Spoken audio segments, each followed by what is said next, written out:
managing or mitigating or governance for boom and bust. And of course, I know that people do not like that as a description of their own community, for sure. Doesn't sound too positive, but I think, and by the way, this is a picture of Crow's Nest Pass in southern Alberta. Nevertheless, the impact of economic cycles of up and down, of boom and bust, often tied to resources, but not necessarily. You can find in many parts of Canada. It's definitely not restricted to Manitoba or restricted to the north. And you can find it also, you can find those cycles and dramatic impact of those cycles in communities all around the world. So we do speak of boom and bust communities as communities that are severely affected by those cycles. So the cycle of the boom and bust economically is not the same exactly as the cycles that the communities go through. As I already mentioned, there can be a relationship with dependency on one resource. One speaks of resource communities, of course.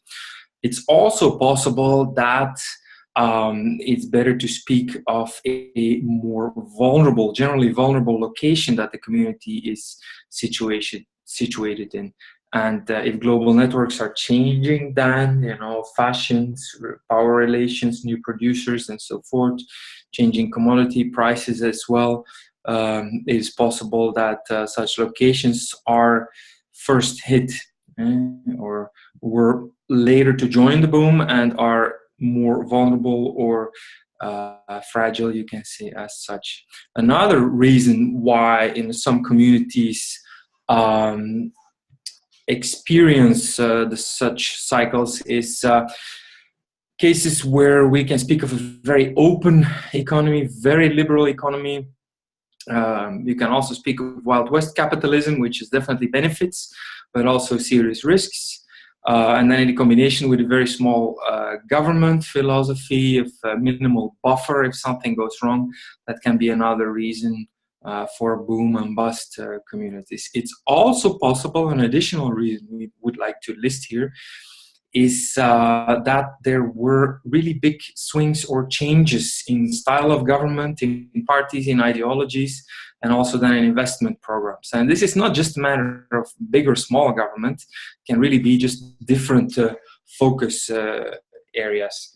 Now, I'm also talking about one project in particular that we worked on for a few years, where with a group of colleagues from the University of Alberta, we looked at 13 communities in BC and Alberta, and you see them, or most of them, on the map here.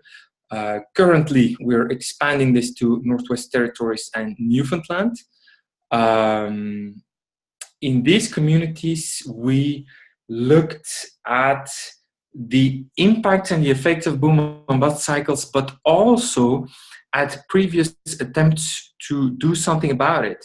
Previous attempts to mitigate the cycles, previous attempts to jump on a different resource or innovate, the particular type of resource extraction, or also try to add, besides the extraction, also more processing side and so forth. So we looked at the impacts of the boom and bust cycles, but also at the previous attempts to do something about it. And in each community, we tried to reconstruct what we call the governance path. That is not a whole history like an encyclopedia, but that is an attempt to trace the key decisions, the key policy tools, the key actors, and the key forms of knowledge and expertise, that really made a change over time in the community. So we published a book, and I can tell you, a little promotion here, that it's also free as an ebook with In Planning and the European Planning Association, called Boom and Bust, Local Strategy for Big Events. And that's a result of this project in combination with some of the older projects that some of my colleagues worked on. Now, of course, the topic is quite ambitious, and as you see here at the bottom of this slide, And as you probably expected, we did not find any miracle solutions. This is just a little illustration, place called Lille, a ghost town in the southern Rocky Mountains near the Crow's Nest Pass. And well, that existed for only 10 years. So that's one of the most dramatic examples of boom and bust you can see.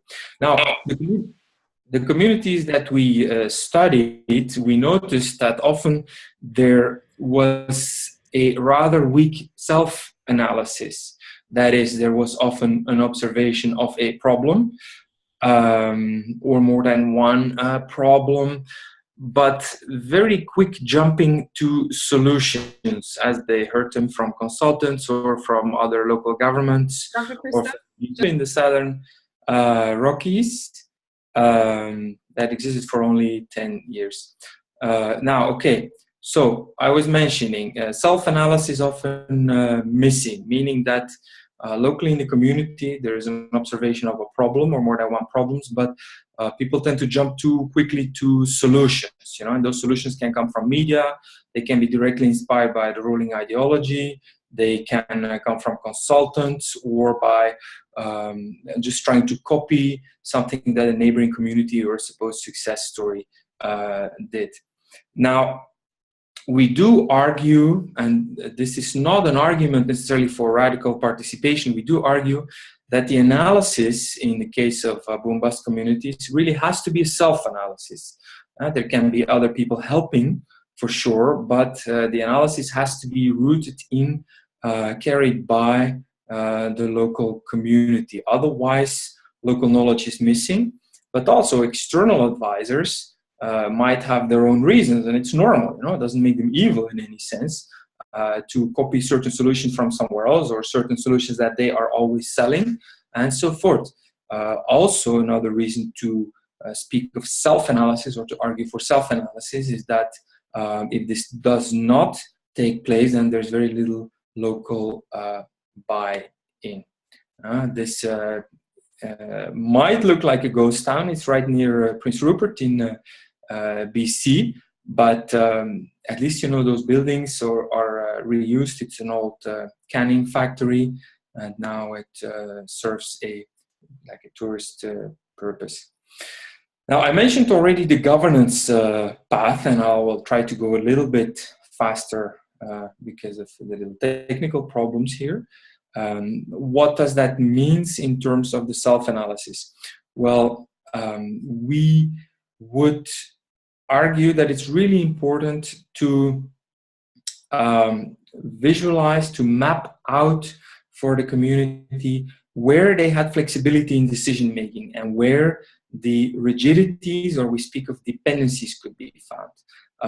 Besides the evolution of the community itself, also important to map out the context. Again, not as an encyclopedia, because of course that's limitless or infinite, the context, but what were the most important external actors and institutions and so forth.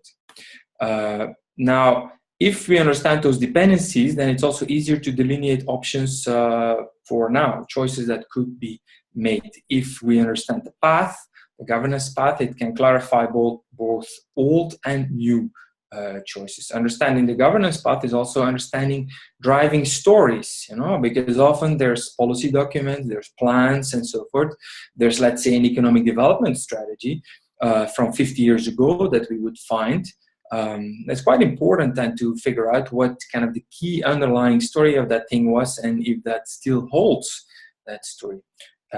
Again, part of the self-analysis and of the mapping of the governance path is figuring out what the most important contingencies were, like good luck, bad luck. Something happened, the market crashed, or an opportunity just opened up, and so forth. Now, something that maybe sounds complicated, and it is a little complicated, is this one here, figuring out the modes of self-transformation, by which we mean simply how did things really change, you know, what were not the formal rules only, but the actual mechanisms of change as you see them in the community. For example, if people came up with a new plan, what were the types of impact those plans had, and they're usually quite selective. So figuring out the role of institutions, as in plans, policies, laws, that is always different than on paper. So after the self-analysis, we need to go to strategy. We would argue, that each community needs to figure out its own strategy, and also there beware of simple solutions or ready-made solutions. Also beware of sticking to one form of the strategy. It does not have to be a formal plan, it does not have to be a comprehensive plan, it does not have to be a 300-page economic development strategy. It could be, but it's not necessary. It's also possible that there's a kind of an unwritten understanding between key players, after long discussions, that is really guiding development and transforming the community, as long as it is based on self-analysis. Now, I would like to throw in here the word diversification, because I think this is not necessarily the way forward. There's a lot of colleagues of mine, respected colleagues, of course, who would start with diversification. We need to move in that direction. I would say, well, not necessarily. You cannot start with one type of solution. Now, the link between the strategy and the self-analysis is of the utmost importance, we would say. The quality of the strategy really relies on the quality of the self-analysis. And the quality of the self-analysis really refers to the depth or the grasp of the path of evolution. The better we understand how the community really evolved, what the impact was of certain policies and so forth, key choices, key actors also informally, then the better we understand which options we might have moving forwards. Again, the word of dependencies comes back, and we distinguish here, a little bit technical, between path dependencies as legacies of the past, interdependencies like plans and people and policies that keep each other in place, and goal dependencies as the impact of certain visions of the future. Knowing which forms of knowledge and expertise played a role in the past can also help you to figuring out how to look forward. Now here, this word of narrative is quite important, because in our view, all the technical and all the scientific aspects of this analysis and of strategy looking forward are less important than figuring out, again, what are the underpinning strategies or narratives, stories of our community, and how can we either maintain them or transform them for the future. ID narrative is an identity narrative, and that's probably the most important one. The very simple question, who are we? What type of community are we? And even if there are no explicit answers or explicit stories circulating in the community, those identity narratives are always there. And if we're not addressing them, not understanding what they are and how they might, either help or undermine certain innovations, is going to be very difficult. Now, I'll skip some of this because I'm slow, but I would like to draw your attention to this here of the concentration problem. What we call the concentration problem is something typical for many boom-bust communities, meaning that over time, after a few cycles of up and down, you get a simplification of governance, very understandably. You can also call it a history of self-select. Certain people come there, other people are sifted out, people change. Certain forms of knowledge are kind of concentrated in the decision-making, both public and private. And it can be very efficient, geared towards one type of development.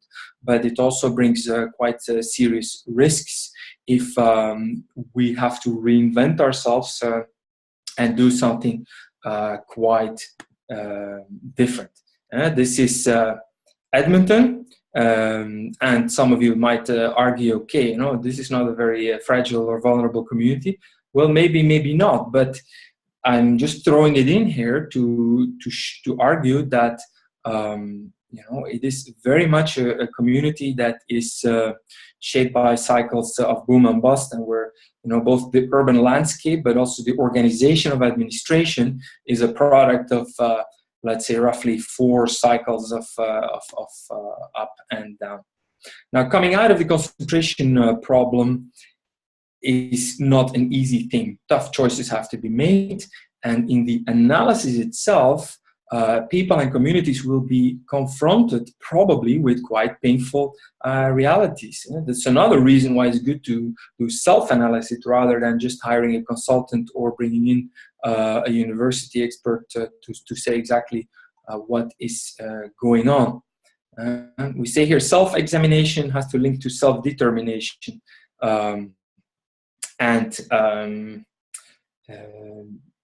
Sorry, that means there that a link between the self-analysis and the strategy is much more likely when that analysis is not external. It is very well possible, that is a possibility, that the path forward is not immediately clear.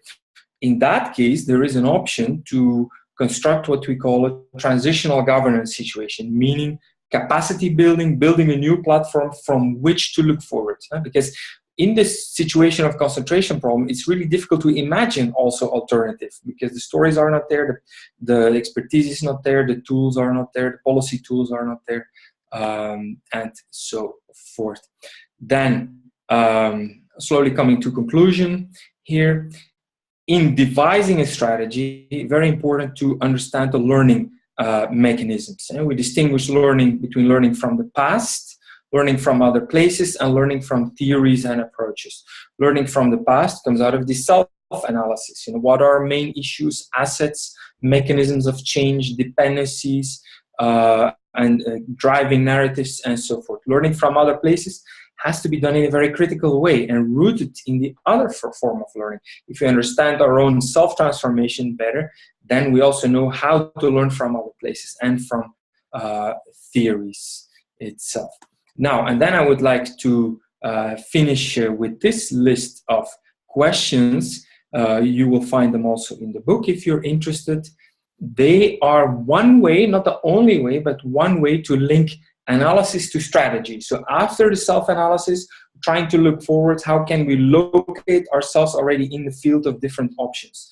Well, there, I'll just read the questions. Communities can ask themselves, okay, do we want to rely on formal institutions, a new comprehensive plan, and so forth, or on informal institutions? Do we want to do it, keep it informal, at least for a while? Are we focusing on constructing long-term perspectives or shorter-term perspectives? Are we considering a shock therapy, reinvention, tough transition, fast, or slower capacity building, and then from there envision different futures? Is the process going to be expert-driven or more driven by local knowledge? Probably some kind of combination. Then deciding on the level of ambition and on what we consider as our main assets, because this is not an obvious thing at all. How to deal with the material environment, how to manage dependencies. This is maybe the most complicated of all. How to do change management, basically, understanding the mechanisms in the past. And finally, what about the content of a strategy? We can decide, for example, or think we want to construct informally long-term perspective, but what is that going to be? So answering these previous questions does not necessarily give you all the content for the strategy. There we refer back to the learning in the different places. We can derive some of the content from learning from our own past, some of it from other places. These guys were successful, we can copy some of that. And then also from certain approaches, let's say place branding, innovation-based development, and so forth. So these questions are one way to link the self-analysis to looking forward. And of course, it can make the difference between this and that, where these were also looking very much like that 50 years ago. Thank you very much. Apologies for the technical problems. I blame my very old computer, and thank you for your patience. Thank you so much, Dr. Kristoff. Now we are going to go over to Chuck Davidson, who will do his presentation. Dr. Kristoff, you will have to stop sharing your screen so he will be able to put his screen up. Thank you so much.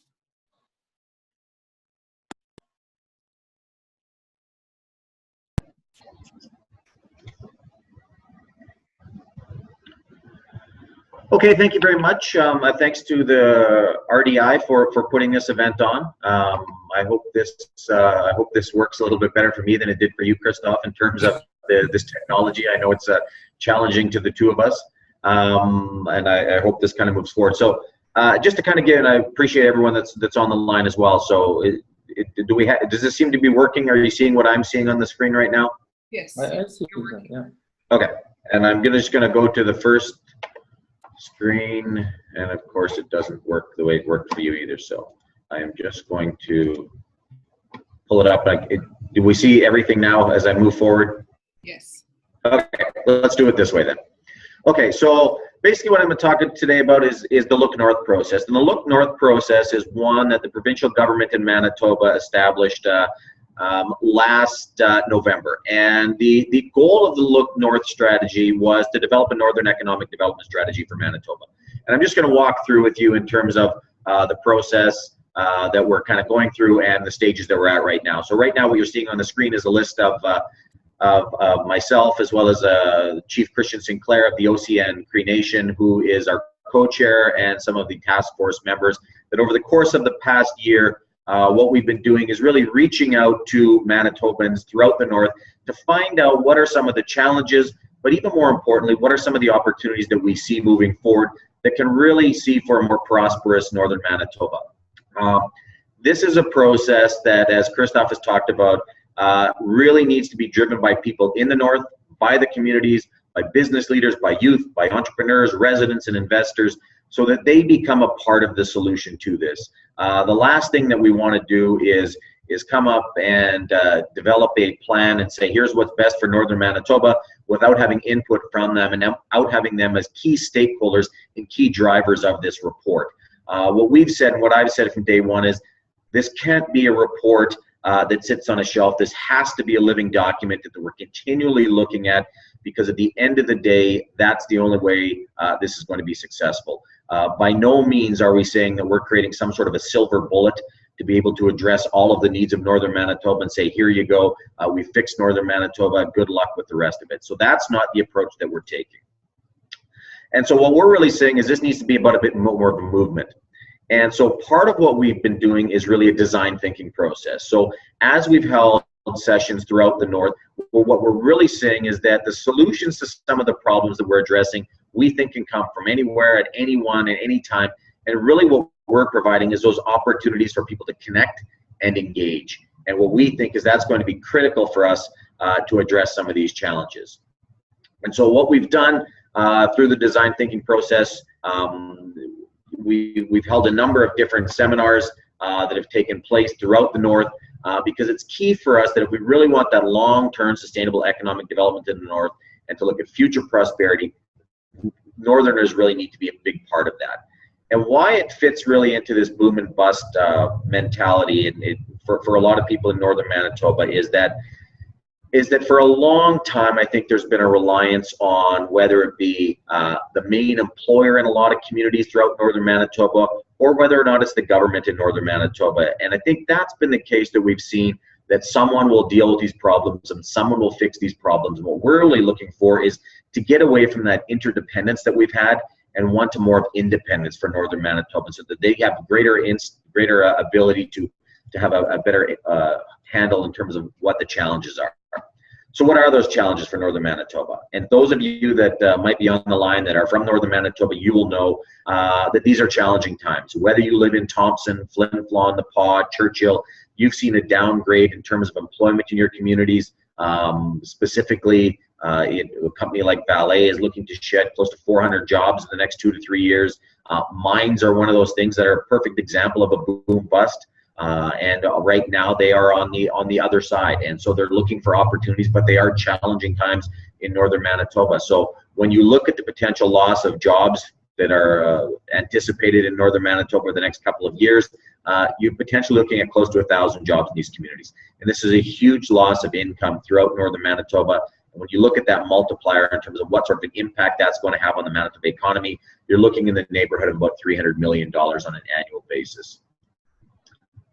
So, is it all bust though? I think the reality, and I think what we're looking at, is that we think there is hope and we think there is opportunity. And this is really a picture of untapped natural resources, at the same time the human potential that also exists in northern Manitoba.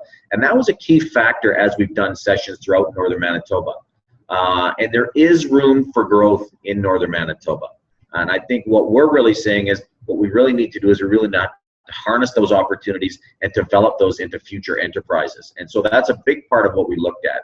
And so what did we do in terms of identifying this? So just to kind of give our viewers a sense as to what kind of process that we went through. So this is a process that started, as I mentioned, most in January of earlier this year. And so what we did is a combination of looking at reports that had been done in the past, work that had been done in regards to economic development, gathering all that information, meeting with key stakeholders, and then we went up north. And a critical part of this was we held economic summits throughout the north, inviting business leaders, inviting local government officials to make sure that we are having a better understanding of what some of those challenges are. So over the course of a week in early April, we held seminars and sessions, all-day sessions in the PAW, one in Thompson and Churchill. At the same time, we've been around the north having a variety of different roundtable discussions, meeting with key stakeholders, finding out what some of those challenges are, but more importantly, always asking the question, what do we see as the opportunities, and how can you in the north be a part of that? And I think that's critical to this as well. And Kristoff talked about that in his presentation, about being part of the solution and not looking for others to be part of that, to fix what the ills of northern Manitoba are. And there was no question that we got buy-in from northern Manitobans that were tired of that uncertainty that always exists when you've got one major employer in your community, and there's always a fear that what the future holds, and looking forward to being able to address some of those solutions themselves. So there's really six key areas that we heard about in terms of what are those key areas and what do we need to focus on as we're kind of moving forward. And up on your screen right now, the areas that we really heard in terms of things that mattered most in northern Manitoba, is where they see that opportunity was really in realizing the northern mining and resources potential. There's no question that the mining industry and the forestry and fisheries, as well as tourism, are the key drivers of the northern Manitoba economy. And what we heard continuously was there was a feeling that while there was opportunity there, what we were doing is there were barriers in place. And whether it was policy decisions made at the various levels of government, we're harnessing and we're hindering some of that development from happening. So understanding that you've got a strong base in these industries was critical. The next stage is really identifying how can we really leverage that and how can we potentially grow those industries as well. Secondly, we talked about Indigenous engagement and partnerships. Critical piece for northern Manitoba is making sure that we've got a strong relationship with the Indigenous communities that already exist, how we're creating those partnerships for future business opportunities, as well as strengthening local communities is something that was heard in virtually every community that was going to be a critical piece, that we need to have that really strong and unified public and private sector partnership to move forward on these opportunities. The third issue, the case for strategic and infrastructure investment. Infrastructure investment is a critical piece if we really want to grow the northern Manitoba economy as well. And when we talk about infrastructure investment, it's a combination of all-weather roads, it's a combination of rail. Most people will know the challenges right now with the Port of Churchill. The rail line to Churchill is a critical piece of infrastructure, and it's what we're really seeing is the challenges with not having that in place currently and the impacts that that's having as well. But also when we talk about infrastructure, we're talking about broadband and the importance of having that in communities. If you really want to have a strong business community, that's a necessity nowadays as well. So part of what we're suggesting as well is that we really need to make that a strong business case and identify what those key critical pieces of infrastructure need to be so that they're strategically done. So that it's not a case of saying we need to do everything. What are the key things that are really going to help to drive the Manitoba economy? The fourth area that we heard repeatedly as well was really about the housing issues in northern Manitoba and the poor state of housing, overcrowding, low levels of home ownership that currently exist in northern Manitoba, and how those are really crippling the economy. And that what we found as well is that there are opportunities that we can find solutions in some of those areas, and that's going to be a key piece, whether it goes in regards to procurement policy, favoring local solution providers, different things like that that we can work at that will help to build northern Manitoba and take away some of those challenges. The fifth thing that we heard is we really heard that we need to build that enterprise ecosystem of support. And Kristoff talked about a little bit about this as well. As when we talk about growing the Manitoba economy, and specifically the northern Manitoba economy, we always talk about trying to diversify. What we found is that there's really a challenge in regards to diversifying the northern Manitoba economy, because it's not something that they've ever had to really been rely on. They've always had the big employers in town, so there was always a sense that the Valleys or the Hud Bays or the Manitoba Hydro, the provincial government, they'll look after us. So there wasn't really this necessity to learn in terms of creating that pathway for entrepreneurs to help to diversify those local economies. And specifically what we talk about is even within the school system. It was interesting talking to high school students in a number of different communities in terms of they never see themselves as a pathway to being an entrepreneur in the north as well. And we need to really generate that. And there was really a sense that what we really need to do is to help build that ecosystem of support for entrepreneurs, whether it be the creation of your plan, developing business plans, but at the same time looking in terms of what are some of those challenges that they're dealing with, whether it be from a funding standpoint as well, to be able to get that idea that they have to reality. So we need to help develop that. And the final area that we've identified as well is really the importance of education, training, and workforce. Ensuring that the workers that we need in northern Manitoba for the economic development that we're looking for can also be educated and also can be trained in those sectors in northern Manitoba. That was one of the key things that we found as well, is that making sure that we've got a clear pathway for those that want to remain in the north to be able to get the education in the north, the training they need to be able to do the jobs that are also involved in the north. So those are key things that we've identified in terms of what we heard. And so a big part of what we're doing in the Look North is in those 6 key areas is developing a number of recommendations. And the key thing for those recommendations is really, as I'll identify here as well, is really understanding the needs, identifying those opportunities, co-designing solutions, not suggesting in all of these areas to say, okay, government, here's the problem, we expect you to solve it. That in fact, business leaders, entrepreneurs, average citizens need to be part of identifying, if we've identified those 6 areas, what can we do to be part of those solutions? And we, at the same time, recognizing that it doesn't need to be big ideas. Sometimes it can be small things that are done in communities as well that can really help to move this forward. Is going to be critical for this. And so part of the recommendations, just to kind of give you a sense, the Look North process is not completed. It is going to be a living document. It's going to be absolutely critical for us. Will be presented to government within the next month, and then government will most likely roll it out. What we're suggesting is that this does need to be a living document, and the end recommendations that we're looking at need to be action-oriented. We need to set targets for success in these areas as well, because I think it's going to be critical to determine how are you going to know if you've had success in these areas. So setting targets that are regularly monitored is also going to be critical, and identifying clear drivers in the various areas as well. And that could be to say that whether it's a chamber of commerce in a community, whether it's a business organization, whether it's community stakeholders, there are going to be areas where government is going to have a role, but have a clear driver to make sure that this becomes a living document to be able to move forward. These are going to be critical for us to be able to make sure that the challenges that we see in northern Manitoba are going to be addressed, and that we've got a clear plan going forward that will be action-oriented, that we've set some targets, that we're monitoring on a regular basis to determine whether it's going to be successful, and that we've got a clear driver that we can hold accountable for this. And I think that's going to be, in our mind, what we hope is going to be critical for success here in northern Manitoba. So that's kind of an overview. People are looking for more information. They can go to the website, looknorthmb.ca, and if they have any questions on the area as well, they can ask us. So again, thank you for everyone for being on the hold, and thank you for RDI for putting this event on. So, thank you very much, Chuck, for that presentation. Now I'm going to, our listeners, they have a few questions for us today. And then the first one is from Anderson. And he or she, I'm not sure, but the individual is asking, who needs to be part of the self-analysis in communities, and how effectively can this be done? And either one of you are welcome to answer this. Can I say something, or? Oh, sure. Do you want to go first? Or? Yeah, go ahead, Kristoff. Well, I would say that this also has to be designed.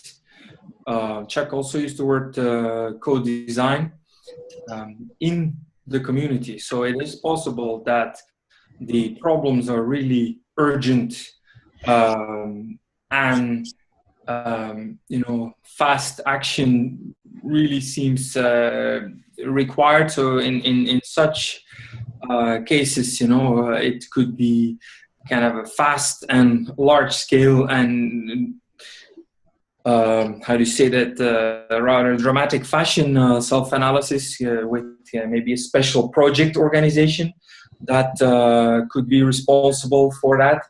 In other cases, you could think of a council that could exist in parallel with the city council. In other cases, you could think of city council plus externals. In some cases, you could also say, a series of sessions where people can participate. And there, I would say, who is included. There's no general answers to that. Whoever could make a change in the community itself, and whoever seems to have an idea as to certain path forward. But I would also say, including the really different perspectives. That's a big challenge. I understand that, including the groups and the people that maybe hate each other. That is a really big challenge. But I give just one example. Like I will not mention the name of the place, but in southern Alberta, a small town in the prairies, they had done a visioning session about the future. There's oil and there's agriculture and there's a little bit of tourism. Anyway, people they did not include there were members of one family that owned half of the land. So they were not very popular in town. But that whole visioning process, of course, is very vulnerable if those guys were not involved, whether popular or not. So, I mean, it's already kind of part, Chuck said living document also. I mean, even that self-analysis has to be kind of something that can be adjusted. Okay, we started with discussions in city council. We decide to kind of spin off a small project group. We invite there some people that city council really disagreed with for a long time, or some NGOs, some citizens organizations that have really contrary opinions. Maybe there's an environmental group and a tourist group, and there's a resource group or a pro-forestry group, and so forth. So whoever could make a difference and had should somehow end up in there. That's my vision, but I don't know what Chuck thinks about that. Yeah, I mean, I would agree. I think it's critical that if you're going to be developing a strategy for people in the north, that you try to get as many different ideas and as many different people at the table to be reflective of this. I think the last thing that you want is a development of a plan and a process that has been one where you've only selected a number of individuals to be around the table, because you're not going to have the buy-in from people throughout the north. One of the things that, in my view, that we made a point of doing was talking to high school students. I mean, we went and talked to a grade 10 class just to get a sense in terms of, because a strategy like this that we're developing is not one that you're going to say is going to materialize over the next year in terms of being able to see the transition and the transformation that you want. This is something that's generational.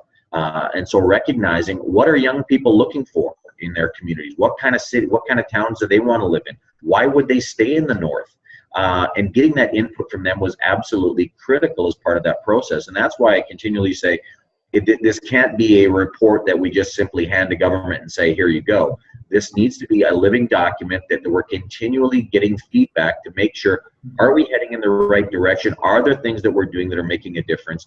Can we be able to put some markers out there to say, yeah, we're moving in this area, but we need to strengthen this so that we know when we're successful. So absolutely engage as many people as possible in that process so that you get that buy-in, because what we're really trying to develop at the same time, you're trying to develop champions, and we're trying to develop champions to really change that culture of how people think of Northern Manitoba. And if people are going to be critical of the process and feel that they weren't a part of it and are not going to buy into it, I think that would be a major failure. Perfect. And government itself, that's something that I often hear. So you have a process with one representative of the government, but I never know what that is then. What is the government? I mean, if you look at a little bit larger cities, a little bit larger towns, you have politics and administration, and within administration, you have very different players. Even in small towns, you can have a few departments that are supposed to work together, but in fact have very different ideas on how to move forward. So that those differences shouldn't be swept under the carpet, in this process, but should be made visible. Okay, for example, planners, engineers, and lawyers, if they're present, and so forth. Thank you very much. And there's another question from Anderson, and I think this one was directed towards Chuck. And what factors will be contributing to job losses in northern Manitoba? Well, I think it's a combination of things. I think when you're looking at the lifespans of a number of mines that are happening in northern Manitoba, it has been critical. I think when you're looking at the price of materials, as well as the price of whether it's copper, zinc, or nickel, has been impactful. I think when you look at Churchill specifically as well, you're looking at a shutdown of the port, a business decision to shut down the port has been a challenge. What we saw in the PAW as well, there was challenges with Tolko making the decision that it was no longer financially viable. Luckily, we've had Canadian Craft Paper has taken over. So those are some of the challenges that we're looking at in northern Manitoba. I mean, the other one as well is that a lot of employment in northern Manitoba right now is on Manitoba Hydro. Well, the Manitoba Hydro construction project will run its course as well. So you are looking at a number of major corporations that are in the process of downsizing in the next number of years. So rather than just letting that take action, at the same time, how do we ramp up in terms of looking for potential new opportunities is going to be critical. All right, thank you very much. So as of right now, we don't have any more questions. However, there was a question that was asked, and I think you beautifully answered that question, so there's no need for that one. And basically, Anderson was asking who constitute the key stakeholders. I think you outlined that, as I said before. So if anyone has any other questions that they would like to direct towards the presenters, please type the questions in the question and answer box at the bottom of your screen.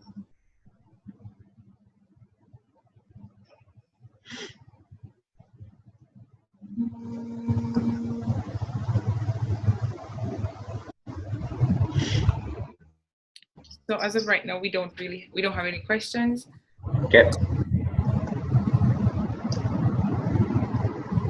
Since we have no more questions, we could safely say we could wrap today up. I would like to extend a big thank you to all our attendees who stayed actually with us at the end of the webinar. That's really good.